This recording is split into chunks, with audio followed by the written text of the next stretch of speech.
to save me. No, and don't come running and blame me.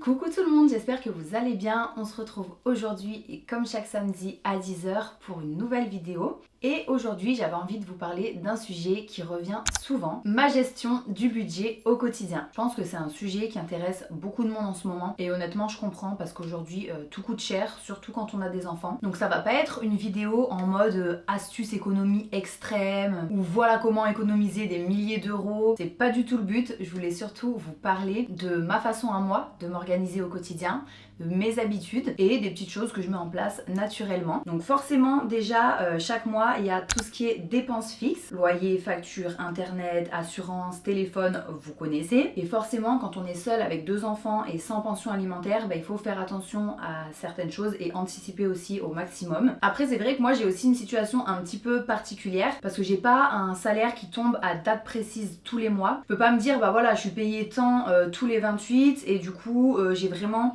la visibilité sur mon budget et je définis en fonction de ce salaire là à cette date là les dépenses entre guillemets sur le mois à venir parce qu'après bon il y a toujours des imprévus. Moi c'est vrai que mes revenus sont assez irréguliers, ça dépend énormément des périodes, des collaborations, des vidéos, des projets. Il y a certaines marques qui vont me payer 2 mois après que j'ai collaboré avec eux, d'autres ça va être 2 semaines, vous voyez ça on peut pas le savoir à l'avance. Et d'ailleurs c'est aussi pour ça qu'il y a des collaborations dans mes vidéos parce qu'honnêtement aujourd'hui sur les réseaux sociaux ce sont pas les vues notamment les vues YouTube qui permettent de vivre, vous voyez. Les collaborations représentent la plus grosse partie des revenus. Et voilà, je préfère être transparente là-dessus parce que sinon, tout simplement, je pourrais pas me permettre de faire ce métier à temps plein et il y aurait beaucoup moins de vidéos sur ma chaîne, voire plus de chaînes du tout s'il n'y avait pas les collaborations. D'ailleurs, la vidéo d'aujourd'hui n'est pas sponsorisée. Maintenant, en ce qui concerne le budget, alors clairement, mon plus gros budget chaque mois, ça reste l'alimentaire.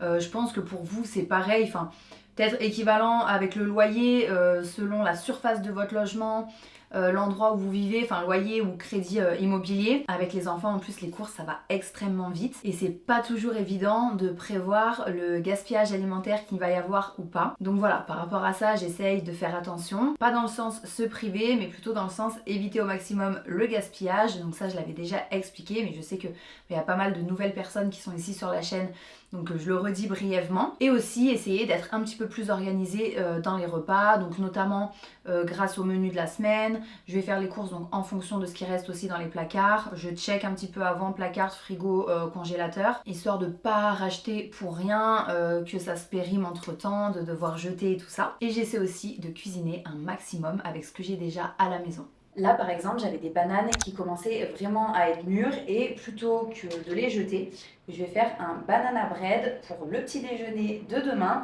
En plus j'en ai trop envie et je vous avais déjà montré d'ailleurs ce livre, j'aime trop. C'est marque Grossman et ça fait plus de 10 ans que je l'ai. Chaque recette que j'ai pu tester est super et j'en avais donc déjà parlé et je sais que vous avez été nombreuses d'ailleurs à le commander à l'époque où j'en avais parlé. Donc voilà, le banana bread c'est typiquement le genre de recette simple qui permet d'éviter le gaspillage, de faire plusieurs goûters et qui revient moins cher que plein de petits goûters industriels.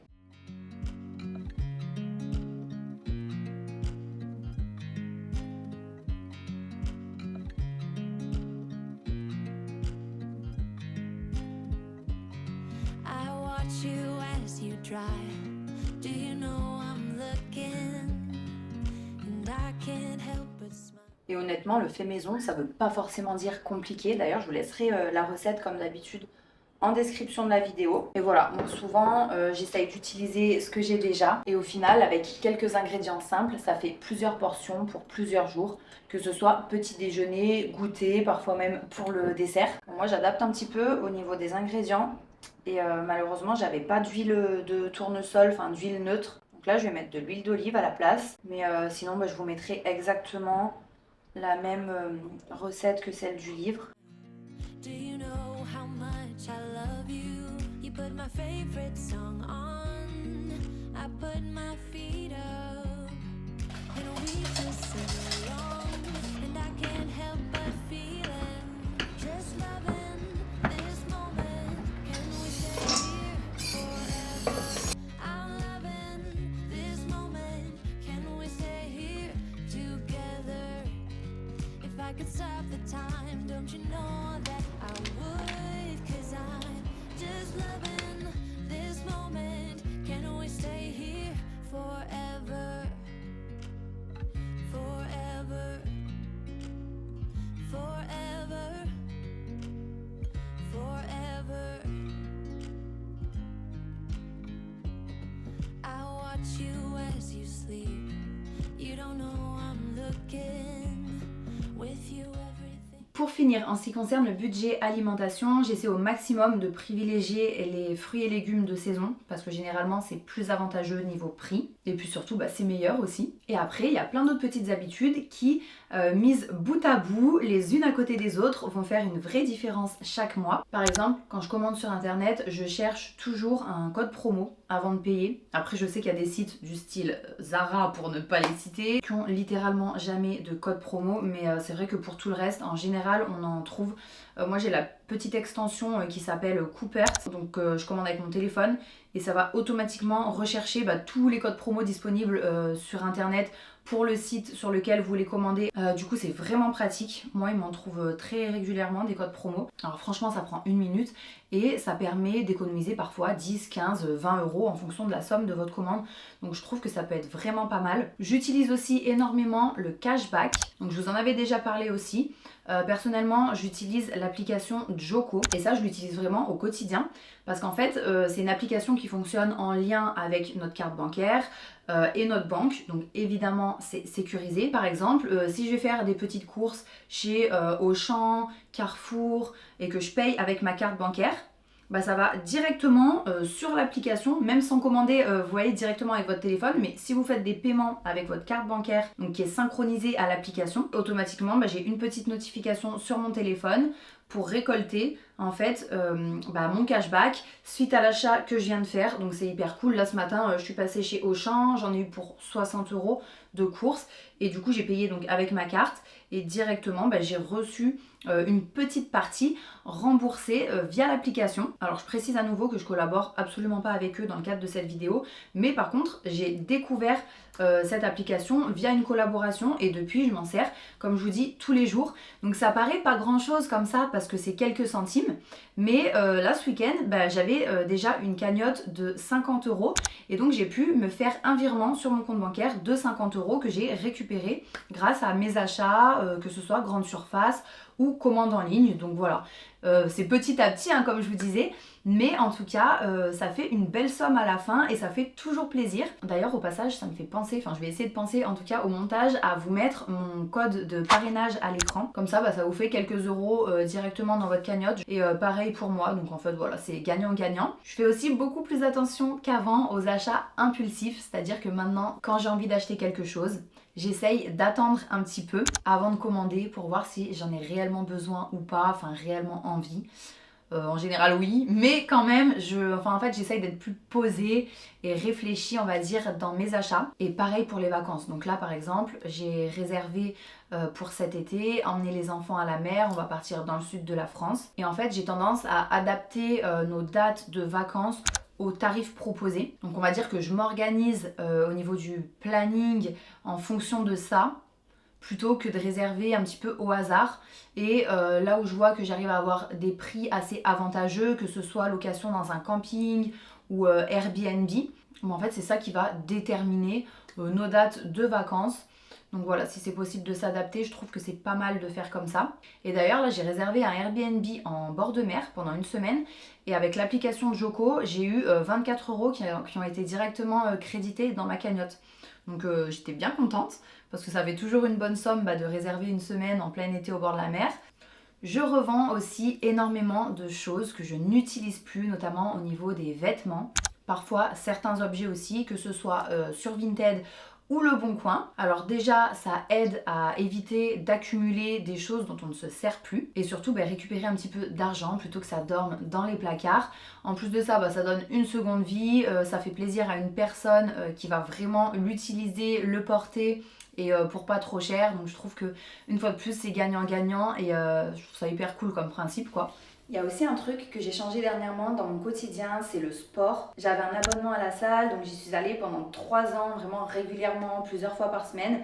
et malheureusement par manque de temps j'ai dû arrêter. En fait j'allais de moins en moins et j'ai payé mon abonnement pendant plusieurs mois quasiment dans le vent quoi on va dire. Donc maintenant j'essaye de reprendre petit à petit à la maison. Via YouTube avec les vidéos justement de gym direct. Donc voilà, les vidéos sont gratuites. Après forcément il y a des pubs de temps en temps, mais clairement c'est pas dérangeant. Il y a plusieurs coachs, vous pouvez choisir directement la zone du corps que vous souhaitez travailler. Il y a des challenges, il y a plein de trucs. Donc je trouve ça hyper cool. Moi souvent je refais les mêmes séances parce qu'au fur et à mesure il y a des séances qu'on apprécie plus que d'autres, donc c'est plus motivant de faire une séance qu'on sait qu'on va quand même mieux aimer. Et surtout je me mets pas de pression, je me dis pas oh là là j'ai un abonnement que je paye, il faut que j'y aille et tout. Je le fais quand je peux à la maison, et si avec le temps je vois que j'arrive à dégager de plus en plus de moments pour faire les séances, peut-être que je reprendrai à la salle, mais en tout cas c'est pas d'actualité et ce sera pas dans les prochains mois. Donc c'est parti, là je vais faire une séance cuisse fessier.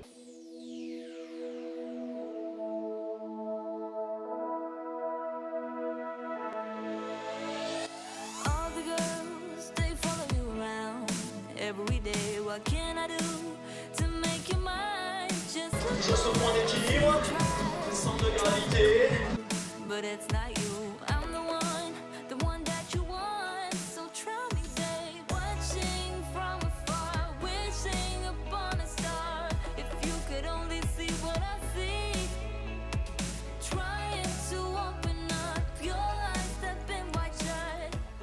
Donc voilà pour le sport, et au final par rapport à la salle, même si à la base c'était pas pour économiser comme je vous disais, ça me fait quand même gagner 40 € par mois, ce qui n'est pas négligeable à l'année. Pour le reste, je pense aussi que l'organisation joue énormément. Le fait de ranger, de trier régulièrement, ça permet de savoir ce qu'on a déjà, et du coup ça évite les achats inutiles ou en double, notamment en ce qui concerne l'alimentation et le rangement du frigo. Moi ça c'est un truc, j'ai toujours du mal à tenir un frigo rangé, organisé, parce qu'en fait il est trop petit pour nous. Du coup c'est vrai que souvent il y a des restes qui finissent un petit peu au fond des étagères, et que parfois j'oublie, ou des yaourts, vous voyez, je fais pas spécialement la rotation des dates parce que parfois c'est mal rangé, et un frigo désorganisé forcément on gaspille plus. Après en ce qui concerne les vêtements des enfants aussi, j'essaye de réutiliser les vêtements de Léo pour Tom, en sachant que c'est de plus en plus difficile parce que forcément maintenant il grandit, il est au CP, donc il court beaucoup avec les copains, il revient souvent avec les pantalons troués, après il y a les taches aussi, donc j'essaye de récupérer 2-3 trucs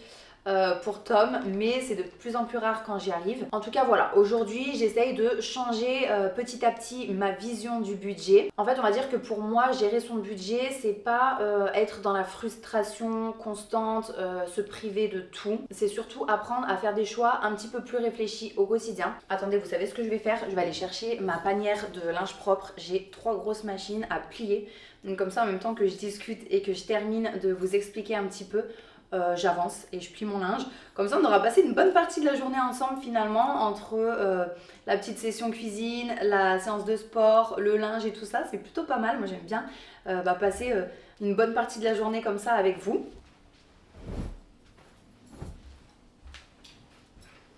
Donc ce que je voulais dire aussi, c'est qu'en fait j'essaye petit à petit de modifier en fait ma vision entre guillemets du budget, parce que je veux pas que le fait de gérer en fait mon budget ça devienne une source constante de frustration, ou que ça signifie me priver de tout, priver les enfants de tout, mais c'est surtout apprendre à faire des choix un petit peu plus réfléchis au quotidien. Je pense quand même qu'il faut savoir garder des petits plaisirs, parce que le but c'est pas de culpabiliser dès qu'on dépense quelque chose quand même, ce serait dommage. Donc voilà, en gros j'ai pas une gestion parfaite, j'ai encore des choses à apprendre, à améliorer, mais c'est le but de la vie aussi on va dire. J'essaye simplement de trouver un équilibre qui me correspond et qui fonctionne pour nous au quotidien quoi. Ah oui, ce que je voulais dire aussi, alors ça j'en avais parlé mais au tout début de ma chaîne, parce que quand j'ai commencé YouTube, je faisais encore le système des enveloppes. Donc j'ai fait ça pendant quelques années quand même. Et d'ailleurs, il y a de super comptes Instagram. Si certaines d'entre vous ont un compte Instagram sur le sujet, justement, budgétisation, organisation, économie, enveloppe et tout, n'hésitez pas à laisser vos comptes en commentaire, parce que je suis sûre que ça pourra servir à d'autres qui regardent la vidéo, parce que j'ai vraiment eu souvent, très souvent même, des questions là-dessus. Et c'est vrai que c'est un système qui me plaisait vraiment bien, les enveloppes, parce que ça consiste à chaque début de mois à retirer en fait une certaine somme en espèces qu'on va catégoriser en fait dans des enveloppes papier, donc budget courses, budget essence, tout ce qui est santé aussi, il y avait divers loisirs. C'est vraiment pas mal parce que c'est très visuel, enfin c'est matériel en fait, on a physiquement l'argent dans les mains, on voit où on en est, ce qui nous reste. Vous avez des petites fiches aussi que vous pouvez imprimer sur internet pour noter à chaque fois, à chaque dépense et faire un petit suivi. Vous pouvez faire une petite enveloppe aussi, il y a des défis de 5 €, le défi des centimes et tout. Donc ça peut être même un petit peu marrant et challengeant. Et en fait, chaque mois, si vous avez bien respecté votre budget et même s'il vous reste un petit peu d'espèces, vous pouvez mettre dans une autre enveloppe économie qui vous permettra soit d'épargner directement à la banque, soit vous pouvez utiliser cet argent par exemple pour les vacances d'été, pour partir en week-end. Moi j'avais fait ça, j'avais fait une enveloppe défi des 5 €. Donc en fait le but c'était qu'à chaque billet de 5 € qu'on nous rendait à la caisse ou autre, et plutôt que de le réutiliser, on mettait direct dans l'enveloppe et en fait donc fallait pas y toucher. Et en fait 5 € par 5 €, franchement ça va vite. Et par exemple quand vous partez en vacances l'été, vous avez votre petite enveloppe avec les billets de 5 € et ça sert à prendre une petite glace, un petit jouet, vous voyez, au bord de la mer et tout. Enfin, vous faites ce que vous voulez, mais en gros, l'idée, c'est ça. Et c'est satisfaisant, quoi, finalement. On est fiers d'arriver à faire des petits défis comme ça. Donc, vous me direz si vous faites ce genre de choses en commentaire. Après, c'est vrai que moi, maintenant, j'aime plus, en fait, avoir de l'espèce comme ça chez moi. Parce qu'il y a eu plusieurs cambriolages dans mon immeuble et je me sens pas sereine, quoi, d'avoir de l'espèce chez moi. Donc c'est vrai que maintenant je fais tout avec la carte, mais il y avait une abonnée qui m'avait dit qu'il y avait ce système des enveloppes qu'on pouvait faire via un logiciel, en gros dématérialisé entre guillemets, et je me suis jamais plus renseignée là-dessus alors que ça a l'air hyper intéressant. Et puis c'est vrai que maintenant que j'ai pris l'habitude d'utiliser cette application là, Joko de cashback, c'est rentable au final quelque part de payer par carte quoi. Même si j'aime pas cette idée d'essayer de supprimer totalement l'espèce, les paiements en espèces, pour vraiment avoir le contrôle sur toutes les dépenses de la population, ça j'aime pas du tout l'idée, je vous avoue. Mais pour certains trucs, c'est vrai que c'est pratique aussi quand on peut récolter un peu d'argent suite à nos courses et tout via les applications comme ça quoi. Voilà, j'espère en tout cas que cette vidéo vous a plu. N'hésitez pas aussi à me laisser en commentaire vos petites astuces budget au quotidien. D'ailleurs ça peut aider d'autres personnes parce que je sais que des fois voilà, vous lisez les commentaires les uns des autres, les unes des autres. Et parfois, voilà, ça aide, ça donne des idées aussi. Parce qu'on a toujours des petites façons de faire différentes finalement. Et puis comme d'habitude, je vous dis à très bientôt pour la prochaine vidéo. Et en attendant, je vous fais de gros bisous.